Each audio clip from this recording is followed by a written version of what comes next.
The Teen Titans have been infiltrated. Who is that? Well, it's Tara, the Earth Power Girl. The Terminator has had her infiltrate the team so he could fulfill a contract he inherited from his dead son, the Ravager. Tara has gathered all this information, which includes their secret identities and where they live. What will happen next?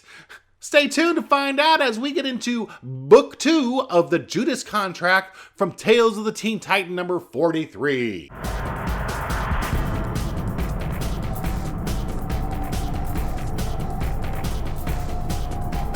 Hello and welcome back to Kevin's Commentary on Comics. We are at Book 2 of the Judas Contract, The Betrayal. We open this book with Dick Grayson using this old-timey device called a typewriter. What he is typing we don't know, and we won't find out because there's a shadowy figure against the window, and boom! In crashes Deathstroke the Terminator. Somehow, he has figured out who Dick Grayson is, or I should say was, because Dick Grayson at this point is no longer Robin. They battle briefly. It looks like the Terminator is really going to kind of kick his butt, but thanks to jumping out of the window and using a $300 leather jacket, Dick Grayson manages to get away. Now, as Terminator is chasing Dick Grayson, before Dick Grayson actually gets away from him, we see that this is being watched by the mysterious woman from last issue. Meanwhile, Dick tries to contact the rest of the Teen Titans with his signal watch, but they are not answering.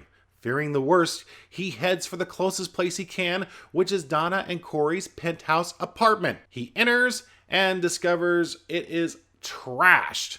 He sees on the floor a note from him to Corey, a note he did not write, by the way, and quickly deduces, thanks to all that time he spent with the Batman, that apparently she was delivered a present that the note was attached to. In this present was some sort of device that kind of made her powers go crazy and obviously knocked her out and was captured by the Terminator. At least that's what Dick figures out. He decides, I better go check on Donna. He goes to her studio, her photography studio. Doesn't see a whole lot going on in there, but goes into the dark room. Now again, kids, back in the day, we used to have to take pictures with a camera that had this stuff in it called film. And in order to actually see these pictures, you had to develop them. And thus you had to do that in a room that was dark, thus the dark room. Who says you don't learn anything on Kevin's Commentary on Comics? Again, using his detective skills, he sees that some sort of skirmuffle has happened. He picks up a bottle of developer stuff, smells it, says, this doesn't smell right. And we get a little flashback that she was trying to develop pictures and apparently created some sort of toxic nerve gas that caused her to pass out. Again, Dick wonders, how did the Terminator find out who their secret identities are and where they live?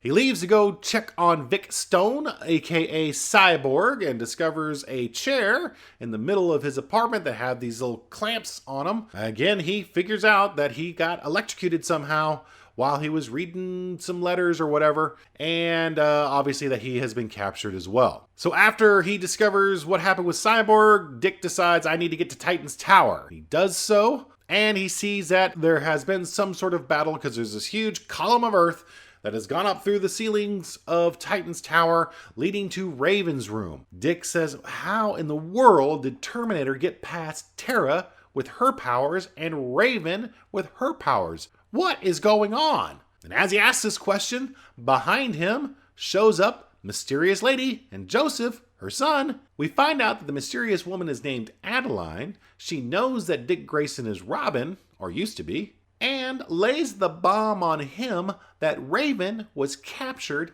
by Tara. Dick thinks she's crazy, but Adeline goes through the process of how Tara snuck up on Raven and took her out really quickly by just hurling rocks at her. But Dick can't believe she's a traitor. Adeline asks the very good question of, well, how then did the Terminator know who their secret identities were and where they lived? Someone had to be feeding this information to him. So Dick calls Changeling to see if he's okay. Unfortunately, only people who answer are his butler and his maid. They go and check where they thought Changeling was, but finds nothing there. He's not there. We get a flashback here that the Changeling got captured using a Seinfeld trick, basically, of putting poison on envelopes And as he's licking these envelopes and he's signing all these personalized photos of himself to send to all of his fans, he passes out after licking all these envelopes and obviously was captured by the Terminator that way. As a matter of fact, the very final scene is of this flashback is a shot of the Terminator saying,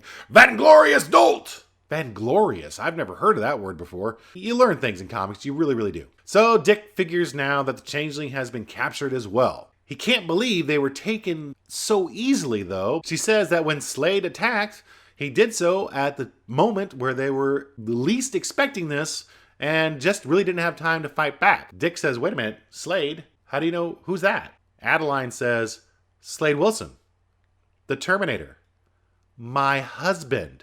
Ba-da-da-da-da! Another bomb dropped. So now we get to the epilogue where we see members of Hive, Hierarchy for International Vengeance and Extermination, don't you know, was waiting on the Terminator to arrive, and when the Terminator does arrive, he says, "Hey, my contract is fulfilled. The Teen Titans are yours." So we jump to Tales of the Teen Titans number 44, book 3 of the Judas Contract, There Shall Come a Titan. Now, what's interesting about this, there's really no surprise as to what the big reveals are going to be in this book, because right there on the cover is Dick Grayson in his new Nightwing outfit. You got the Terminator in the middle, and you got Jericho on the other side. Granted, we don't know, first of all, that it's going to be Nightwing, and we don't know who Jericho is or why he's even in a super suit to begin with.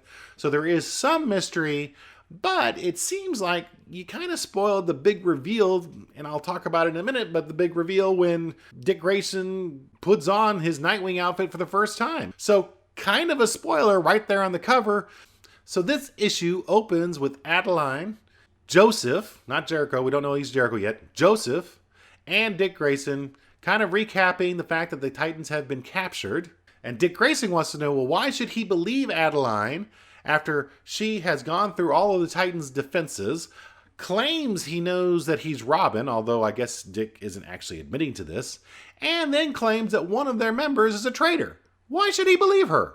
Adeline says that deep down, Dick probably realizes that she is telling the truth, and Dick, in his own thoughts, kind of agrees that this does kind of fall into place. I mean, he is a detective after all.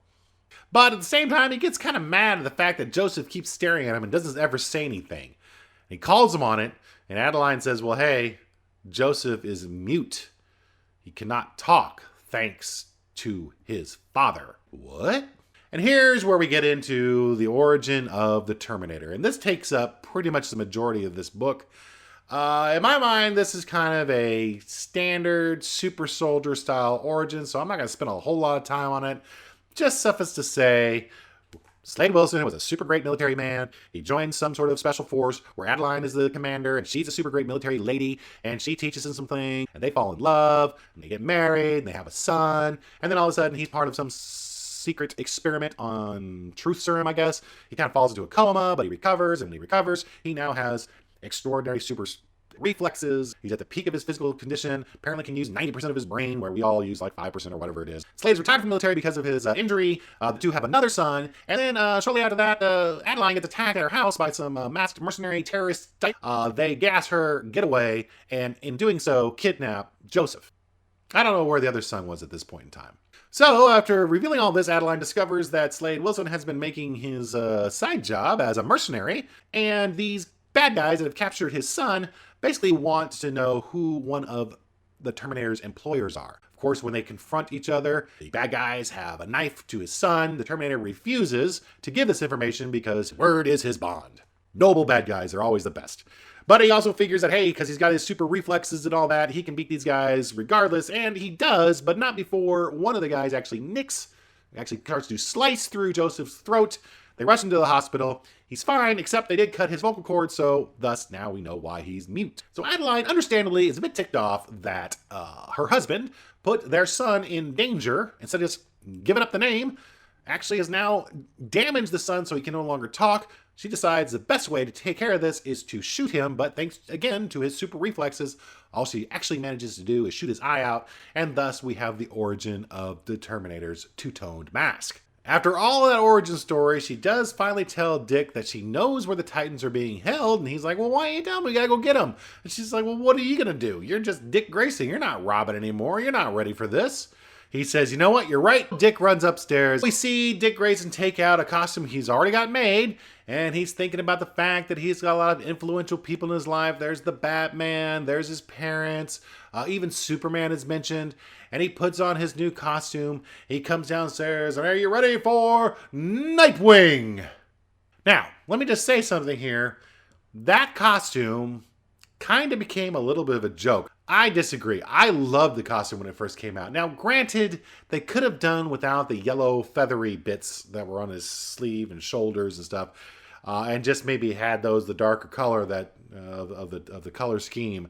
That probably would have been better and maybe would have lasted. But I like the costume. I thought it was actually kind of cool. The only problem is when he comes out to reveal his new costume and name, his thunder is kind of stolen because there's Joseph in a costume, and Adeline pronounces that, well, this is Jericho. Nightwing's like, well, okay, I don't really trust you guys. I don't want this guy going along with me. So Adeline says, well, perhaps Nightwing needs to be convinced. Why don't you demonstrate your powers?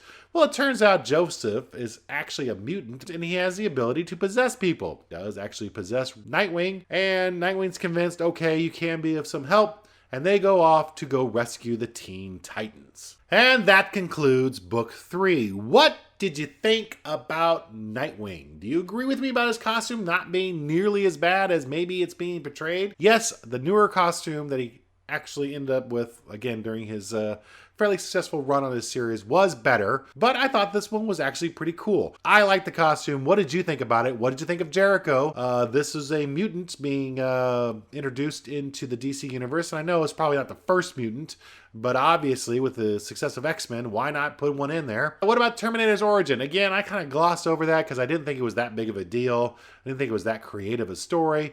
But at the same time, it was actually nicely written. It did build up nicely to why Jericho is who he is, but kind of your typical super soldier style origin. Leave a comment below about any of this. So I'm Kevin. That was my commentary. We're going to get into book 4, the finale, next time. If you want to see that, you know what you need to do. Yep. Click on that subscribe button. Make sure you are here for the finale and other things that I tend to talk about. So until next time, that day is out there. Let's make it a good one, and we'll talk to you later. Later. Bye. So long.